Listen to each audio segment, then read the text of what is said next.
ನೀವು ದೇವರಾತ್ಮನಿಂದ ತುಂಬಿಸಲ್ಪಟ್ಟವರಾಗಿ ಆರಾಧಿಸಬೇಕು. ದೇವರಾತ್ಮನಿಂದ ತುಂಬಿಸಲ್ಪಟ್ಟವರಾಗಿ ದೇವರಾತ್ಮನ ಆಳ್ವಿಕೆಯಲ್ಲಿ ಒಡೆತನದಲ್ಲಿ ನೀವು ಪ್ರಾರ್ಥಿಸಬೇಕು. ದೇವರಾತ್ಮನಿಂದ ತುಂಬಿಸಲ್ಪಟ್ಟು ಬೋಧಿಸುವಾಗ, ಸುವಾರ್ತೆ ಹೇಳುವಾಗ ಜೀವಳ ವಾಕ್ಯವನ್ನು ದೇವರು ಅವರ ಜೀವಿತದಲ್ಲಿ ದೃಢಪಡಿಸ್ತಾರೆ, ಸ್ಥಿರಪಡಿಸ್ತಾರೆ, ಆ ವಾಕ್ಯದಂತೆ ಬದಲಿಸ್ತಾರೆ. ಹಾಗಾದರೆ ದೇವರ ಆತ್ಮನಿಂದ ನಡೆಸಲ್ಪಡುವವರು ದೇವರ ಮಕ್ಕಳು. ದೇವರ ಆತ್ಮನಿಂದ ನಡೆಸಲ್ಪಟ್ಟಂಥ ಎಲ್ಲ ಕಾರ್ಯಗಳು, ಎಲ್ಲ ಮಾತುಗಳು ಆಶೀರ್ವಾದಕರವಾಗಿರುತ್ತದೆ. ಮಾತುಗಳಿಂದ ನೀವಿರುವಂಥ ಸ್ಥಳದಲ್ಲಿ ಸಾಕ್ಷಿ ಆಗ್ತೀರಾ. ಮಾತುಗಳಿಂದ ದೇವರು ನಿಮ್ಮನ್ನು ತನ್ನ ಚಿತ್ತಂತೆ ಆಶೀರ್ವದಿಸ್ತಾರೆ.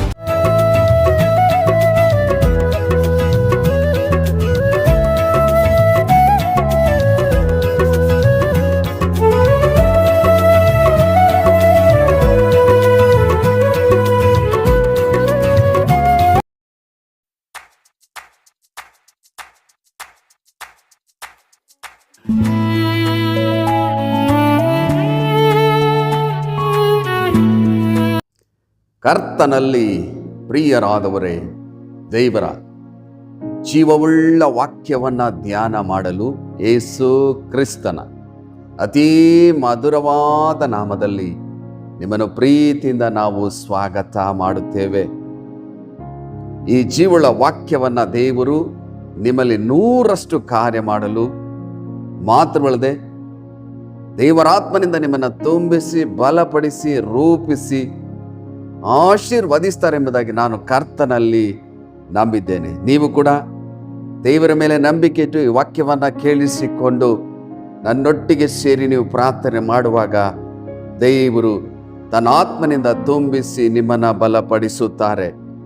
ಇಂದು ಧ್ಯಾನ ಮಾಡುವಂಥ ವಿಷಯ ದೇವರಾತ್ಮನ ಆಳ್ವಿಕೆ, ದೇವರಾತ್ಮನ ಒಡೆತನ. ಕರ್ತನಲ್ಲಿ ಪ್ರೀತಿಯುಳ್ಳ ದೈವ ಜನರೇ, ನನ್ನ ಸಹೋದರ, ನನ್ನ ಸಹೋದರಿ, ದೇವರ ಮಕ್ಕಳು ದೇವರಾತ್ಮನ ಆಳ್ವಿಕೆಯಲ್ಲಿ, ದೇವರಾತ್ಮನ ಒಡೆತನದಲ್ಲಿ ಇರಬೇಕೆಂಬುದಾಗಿ ದೇವರು ಬಯಸುತ್ತಾರೆ. ನಾನು ತೀವ್ರವಾಗಿ ಪ್ರಾರ್ಥನೆ ಮಾಡಿ ದೇವರಾತ್ಮನು ಕೊಟ್ಟಂತ ಆಲೋಚನೆ ಮೇರೆಗೆ ಈ ಜೀವಳ ವಾಕ್ಯವನ್ನು ಸಿದ್ಧಪಡಿಸಿ ನಿಮಗೆ ಆಶೀರ್ವಾದಕರವಾಗಿರಬೇಕೆಂಬುದಾಗಿ ಪ್ರಾರ್ಥಿಸಿ ಈ ಜೀವಳ ವಾಕ್ಯವನ್ನು ನಿಮ್ಮ ಬಳಿಗೆ ತಂದಿದ್ದೇವೆ. ನೋಡ್ರಿ, ನಾವು ಈ ಲೋಕದಲ್ಲಿ ಜೀವನ ಮಾಡುವಾಗ ದೇವರು ಮೊದಲದಾಗಿ ದೇವರ ಮಕ್ಕಳಲ್ಲಿ ಎದುರು ನೋಡುವಂಥದ್ದು, ನೀವು ದೇವರಾತ್ಮನಿಂದ ತುಂಬಿಸಲ್ಪಟ್ಟವರಾಗಿರಬೇಕು.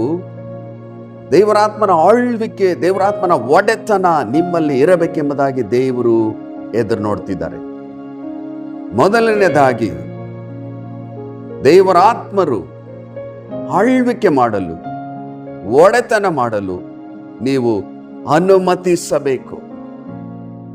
ದೇವರಾತ್ಮರೇ, ನನ್ನನ್ನು ಆಳ್ವಿಕೆ ಮಾಡ್ರಿ, ಒಡೆತನ ಮಾಡ್ರಿ ಎಂಬುದಾಗಿ ದೇವರಾತ್ಮರನ್ನ ನೀವು ಸ್ವಾಗತಿಸಬೇಕು, ನಿಮ್ಮ ಜೀವಿತದಲ್ಲಿ ಅನುಮತಿಸಬೇಕು.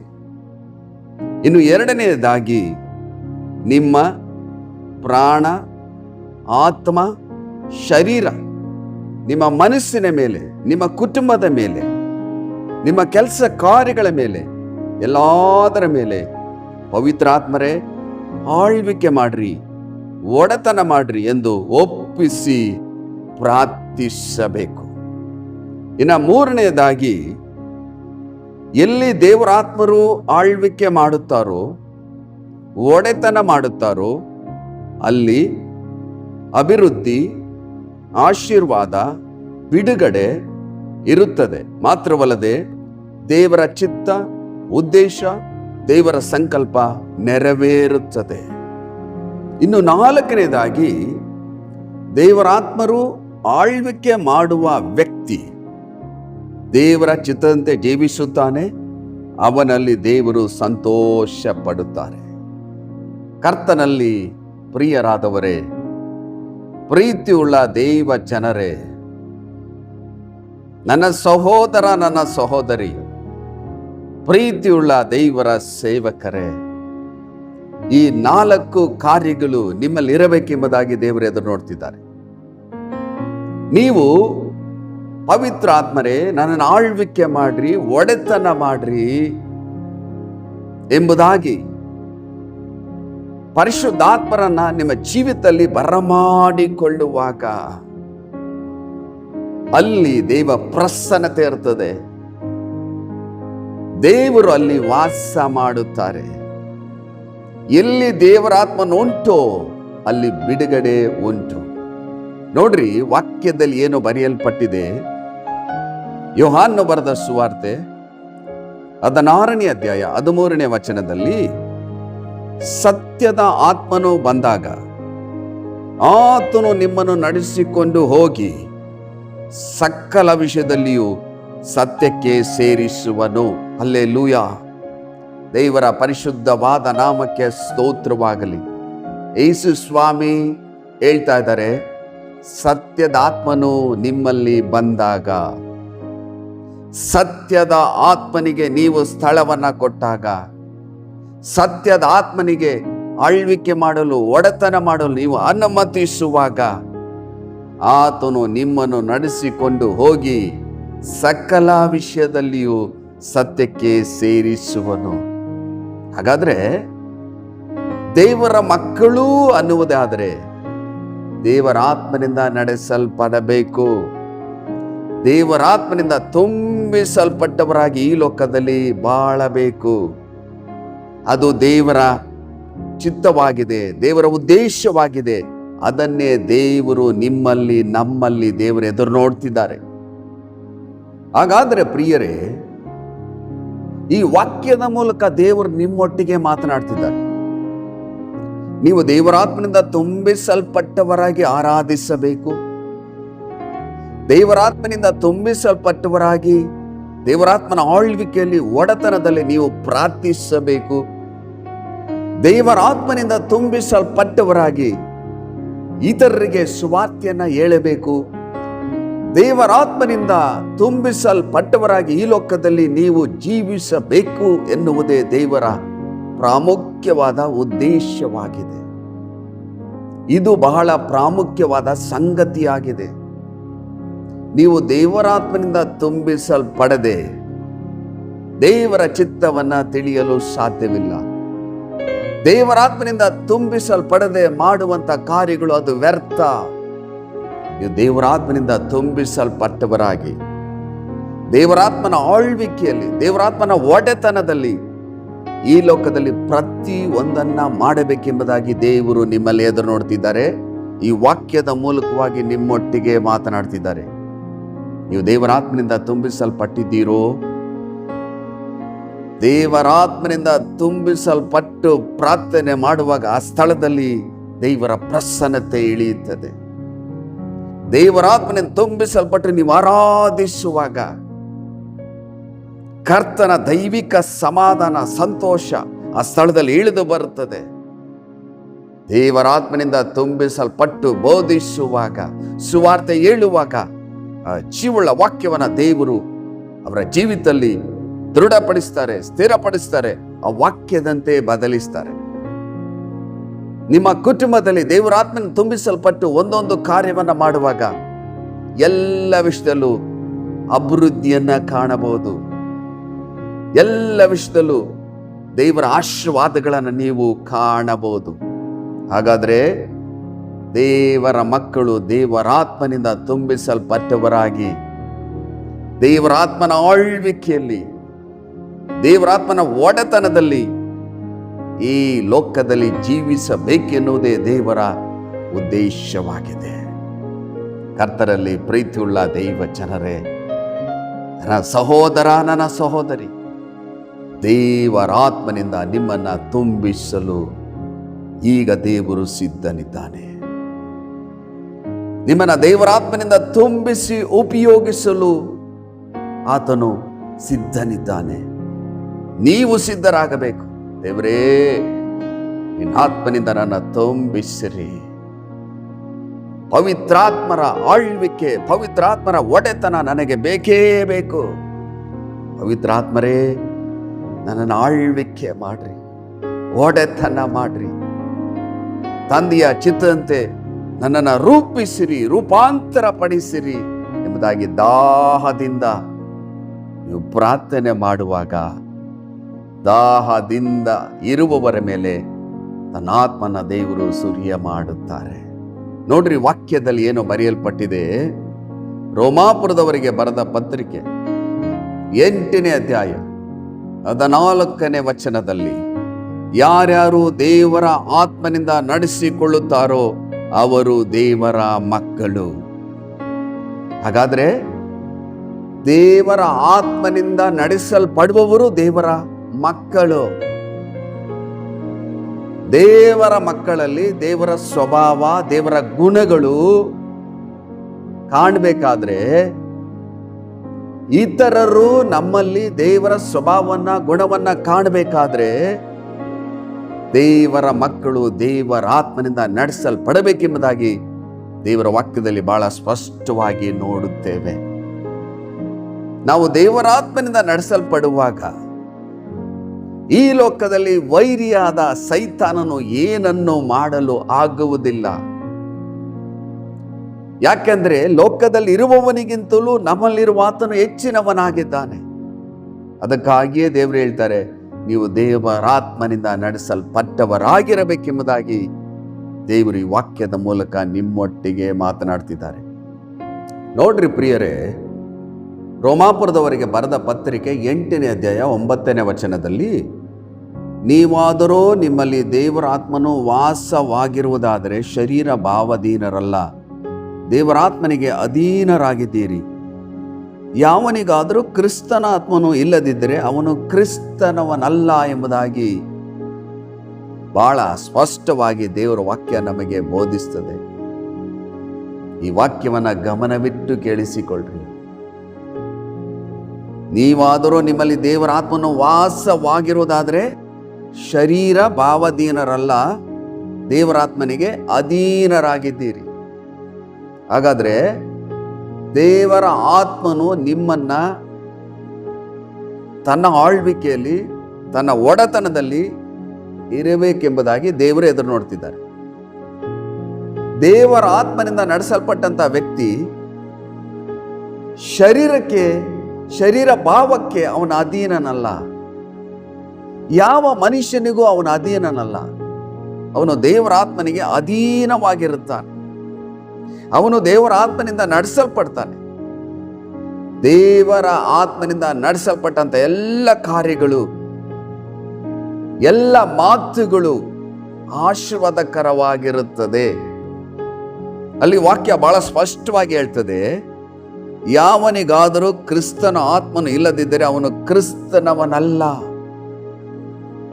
ಇದು ಬಹಳ ಪ್ರಾಮುಖ್ಯವಾದಂತಹ ವಿಷಯವಾಗಿದೆ. ಕ್ರಿಸ್ತನ ಆತ್ಮನು ಇಲ್ಲದಿದ್ದರೆ ಅವನು ಕ್ರಿಸ್ತನವನಲ್ಲ.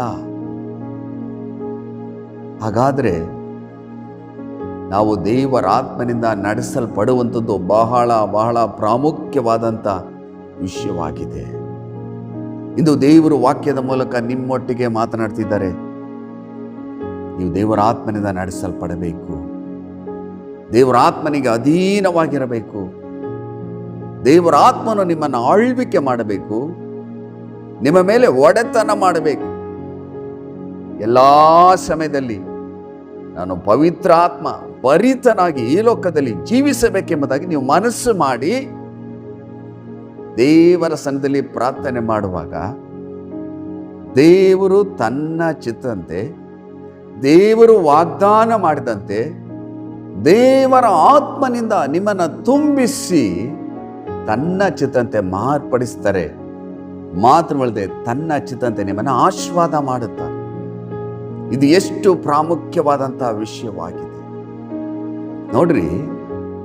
ಅಪೊಸ್ತಲರ ಕೃತ್ಯಗಳು 1ನೇ ಅಧ್ಯಾಯ 8ನೇ ವಚನದಲ್ಲಿ, ಆದರೆ ಪವಿತ್ರ ಆತ್ಮ ನಿಮ್ಮ ಮೇಲೆ ಬರಲು ನೀವು ಬಲವನ್ನು ಹೊಂದಿ ಯೆರೂಸಲೇಮಿನಲ್ಲಿಯೂ ಎಲ್ಲ ಯೂದಾಯ ಸಮರ್ಯ ಸೀಮೆಗಳಲ್ಲಿಯೂ ಭೂಲೋಕದ ಕಟ್ಟ ಕಡೆಯವರೆಗೂ ನನಗೆ ಸಾಕ್ಷಿಗಳಾಗಿರಬೇಕು ಅಂದನು ಎಂಬುದಾಗಿ ನೋಡುತ್ತೇವೆ. ಹಾಗಾದ್ರೆ ಪವಿತ್ರ ಆತ್ಮನು ಅವನ ಮೇಲೆ ಬಂದಾಗ, ಪವಿತ್ರ ಆತ್ಮನು ಒಬ್ಬ ವ್ಯಕ್ತಿ ಮೇಲೆ ಇಳಿಯುವಾಗ ಅವನು ಮೊದಲದಾಗಿ ಬಲ ಹೊಂದುತ್ತಾನೆ. ಯಾವ ಬಲ? ದೇವರ ಬಲ, ದೈವಿಕ ಬಲವನ್ನು ಹೊಂದುತ್ತಾನೆ. ದೇವರ ಬಲವನ್ನು ಹೊಂದಿಕೊಂಡು ಪವಿತ್ರಾತ್ಮ ಭರಿತನಾಗಿ ಜೀವಿಸಬೇಕೆಂಬುದಾಗಿ ನಿಮ್ಮಲ್ಲಿ ದೇವರು ಎದುರು ನೋಡ್ತಿದ್ದಾರೆ. ಅದಕ್ಕಾಗಿಯೇ ದೇವರು ಈ ವಾಕ್ಯದ ಮೂಲಕ ನಿಮ್ಮೊಟ್ಟಿಗೆ ಮಾತನಾಡ್ತಿದ್ದಾರೆ. ಪವಿತ್ರಾತ್ಮನು ಬಂದಾಗ ಅವನು ಬಲ ಹೊಂದುತ್ತಾನೆ, ಎರಡದಾಗಿ ಸಾಕ್ಷಿ ಆಗ್ತಾನೆ. ನೀವು ಪವಿತ್ರ ಆತ್ಮನಿಂದ ತುಂಬಿಸಲ್ಪಟ್ಟು ಮಾಡುವ ಪ್ರಾರ್ಥನೆಯನ್ನು ಅನೇಕ ಜನರು ನೋಡಿ, ನಿಮ್ಮ ಪ್ರಾರ್ಥನೆಯಲ್ಲಿ ದೇವ ಪ್ರಸನ್ನತೆ ಇತ್ತು, ದೇವರಾತ್ಮನು ನನ್ನನ್ನು ಮುಟ್ಟಿದರು, ನಿಮ್ಮ ಪ್ರಾರ್ಥನೆ ಮೂಲಕ ನನಗೆ ಬಿಡುಗಡೆ ಆಯಿತು, ನಿಮ್ಮ ಪ್ರಾರ್ಥನೆ ಮೂಲಕ ನಮಗೆ ಸಮಾಧಾನವಾಯಿತು, ನಮಗೆ ಸಂತೋಷವಾಯಿತು, ನಾನು ಇನ್ನು ಮುಂದೆ ಪ್ರಾರ್ಥಿಸ್ತೇನೆ ಎಂಬುದಾಗಿ ಅವರು ಹೇಳುವಾಗ ದೇವರ ನಾಮ ಮಹಿಮೆ ಆಗ್ತದೆ. ಹಾಗಾದರೆ ಪ್ರಾರ್ಥನೆಯಲ್ಲಿ ದೇವರ ಆತ್ಮನು ಆಳ್ವಿಕೆ ಮಾಡಬೇಕು. ನಮ್ಮನ್ನು ಆರಾಧನೆ ಮಾಡುವಾಗ ದೇವ ಪ್ರಸನ್ನತೆ ಜನಗಳ ಮೇಲೆ ಇಳಿಯಬೇಕು. ನಮ್ಮ ಕುಟುಂಬದಲ್ಲಿ ದೇವ ಪ್ರಸನ್ನತೆ ಇಳಿಯಬೇಕು. ನಮ್ಮ ಪ್ರದೇಶದ ಮೇಲೆ ದೇವ ಪ್ರಸನ್ನತೆ ಇಳಿಯಬೇಕು. ಮಾತ್ರವಲ್ಲದೆ ಪವಿತ್ರ ಆತ್ಮನಿಂದ ತುಂಬಿಸಲ್ಪಟ್ಟು ಒಂದೊಂದು ಕಾರ್ಯವನ್ನ ಮಾಡುವಾಗ ನೀವು ವಾಸ ಮಾಡುವಂತಹ ಸ್ಥಳದಲ್ಲಿ ನೀವು ಸಾಕ್ಷಿ ಆಗ್ತೀರ.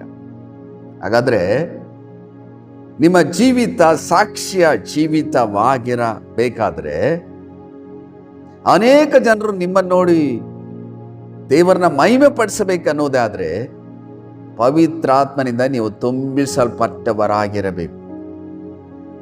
ಪವಿತ್ರ ಆತ್ಮನ ಆಳ್ವಿಕೆ, ಪವಿತ್ರ ಆತ್ಮನ ಒಡೆತನ ನಿಮ್ಮಲ್ಲಿರಬೇಕು. ಆವಾಗ ನೀವು ಇರುವಂಥ ಸ್ಥಳದಲ್ಲಿ ಸಾಕ್ಷಿ ಆಗ್ತೀರಾ. ದೇವರ ನಾಮ ಮಹಿಮೆ ಆಗ್ತದೆ. ದೇವರ ನಾಮ ನಿಮ್ಮ ಮೂಲಕ ಮಹಿಮೆ ಆಗುವಾಗ ನೀವು ದೇವರಾತ್ಮನ ತುಂಬಿಸಲ್ಪಟ್ಟು ಈ ಲೋಕದಲ್ಲಿ ಜೀವನ ಮಾಡುವಾಗ ದೇವರು ನಿಮ್ಮನ್ನು ಆಶೀರ್ವಾದ ಮಾಡುವುದು ಮಾತ್ರವಲ್ಲದೆ ನಿಮ್ಮನ್ನು ಘನಪಡಿಸ್ತಾರೆ, ಉಪಯೋಗಿಸ್ತಾರೆ. ಈ ವಾಕ್ಯವನ್ನು ಕೇಳಿಸಿಕೊಂಡಂಥ ನೀವು, ದೇವರೇ ನನ್ನನ್ನು ಪವಿತ್ರಾತ್ಮನಿಂದ ತುಂಬಿಸಿರಿ, ಪರಿಶುದ್ಧಾತ್ಮರೇ ನನ್ನನ್ನು ಆಳ್ವಿಕೆ ಮಾಡ್ರಿ, ಒಡೆತನ ಮಾಡ್ರಿ. ಇನ್ನು ಮುಂದೆ ನನ್ನ ಜೀವಿತ ಕಾಲವೆಲ್ಲ ಪರಿಶುದ್ಧಾತ್ಮರ ಆಳ್ವಿಕೆಯಲ್ಲಿ ನಾನು ಒಂದೊಂದು ಕಾರ್ಯಗಳನ್ನು ಮಾಡಬೇಕು. ಇನ್ನು ಮುಂದೆ ನಾನು ಒಂದೊಂದು ಕಾರ್ಯಗಳನ್ನು ಪರಿಶುದ್ಧಾತ್ಮರ ಆಳ್ವಿಕೆಯಲ್ಲಿ, ಒಡೆತನದಲ್ಲಿ ನಾನು ಮಾಡ್ತೇನೆ. ಪರಿಶುದ್ಧಾತ್ಮನನ್ನು ಆಳ್ವಿಕೆ ಮಾಡ್ರಿ ಎಂಬುದಾಗಿ ನೀವು ಪ್ರಾರ್ಥನೆ ಮಾಡುವಾಗ ನೀವು ಪವಿತ್ರ ಆತ್ಮನ ತುಂಬಿಸಲ್ಪಟ್ಟವರಾಗಿ ಒಂದೊಂದು ಕಾರ್ಯಗಳನ್ನು ಮಾಡಿ, ನಿಮ್ಮ ಕಾರ್ಯಗಳ ಮೂಲಕವಾಗಿ, ನಿಮ್ಮ ಕ್ರಿಯೆಗಳ ಮೂಲಕವಾಗಿ ದೇವರ ನಾಮ ಮಹಿಮೆ ಆಗ್ತದೆ. ಮಾತ್ರವಲ್ಲದೆ ನೀವಿರುವಂತಹ ಸ್ಥಳದಲ್ಲಿ ಸಾಕ್ಷಿ ಆಗ್ತೀರಾ. ಮಾತ್ರವಲ್ಲದೆ ದೇವರು ನಿಮ್ಮನ್ನ ತನ್ನ ಚಿತ್ತಂತೆ ಆಶೀರ್ವದಿಸ್ತಾರೆ. ನಾನು ಯಾವಾಗಲೂ ವಾಕ್ಯ ಸಂದೇಶವನ್ನು ಹೇಳಿದ ಮೇಲೆ ಕೊನೆಯಲ್ಲಿ ಹೇಳ್ತಾ ಇರ್ತೇನೆ, ಪರಿಶುದ್ಧಾತ್ಮನ ಆಳ್ವಿಕೆ, ಪರಿಶುದ್ಧಾತ್ಮನ ಒಡೆತನ ನಿಮ್ಮೊಟ್ಟಿಗಿರಲಿ ಎಂಬುದಾಗಿ ಹೇಳ್ತಾ ಇರ್ತೇನೆ. ಹೌದು ಪ್ರಿಯರೇ, ದೇವರ ಮಕ್ಕಳು, ದೇವರ ಸೇವಕರು ಪವಿತ್ರಾತ್ಮನ ಆಳ್ವಿಕೆಯಲ್ಲಿ, ಪವಿತ್ರಾತ್ಮನ ಒಡೆತನದಲ್ಲಿ ಎಲ್ಲವನ್ನ ಮಾಡಬೇಕೆಂಬುದಾಗಿ ದೇವರೇ ಅದನ್ನು ನೋಡ್ತಿದ್ದಾರೆ. ಬನ್ನಿ ಪ್ರಿಯರೇ, ಸಮರ್ಪಣೆ ಮಾಡಿ ಪ್ರಾರ್ಥನೆ ಮಾಡುವಾಗ ನಿಮ್ಮನ್ನ ದೇವರ ಆತ್ಮನಿಂದ ತುಂಬಿಸುವುದು ಮಾತ್ರವಲ್ಲದೆ ದೇವರ ಆತ್ಮ ನಿಮ್ಮನ್ನು ಆಳ್ವಿಕೆ ಮಾಡ್ತಾರೆ, ಒಡೆತನ ಮಾಡ್ತಾರೆ. ಇನ್ನು ಮುಂದೆ ನೀವಿರುವಂತಹ ಸ್ಥಳದಲ್ಲಿ ಸಾಕ್ಷಿ ಆಗ್ತೀರಾ. ಮಾತ್ರವಲ್ಲದೆ ನಿಮ್ಮನ್ನು ಬಲಪಡಿಸಿ, ರೂಪಿಸಿ, ಉಪಯೋಗಿಸ್ತಾರೆ. ಮಾತ್ರವಲ್ಲದೆ ಎಲ್ಲ ಆಶೀರ್ವಾದಗಳು ನಿಮಗೆ ದೇವರು ಅನುಗ್ರಹಿಸಿ ಕೊಡ್ತಾರೆ. ಒಪ್ಪಿಸಿ ಪ್ರಾರ್ಥನೆ ಮಾಡೋಣ, ಪ್ರಾರ್ಥಿಸೋಣ ಪ್ರಿಯರೇ.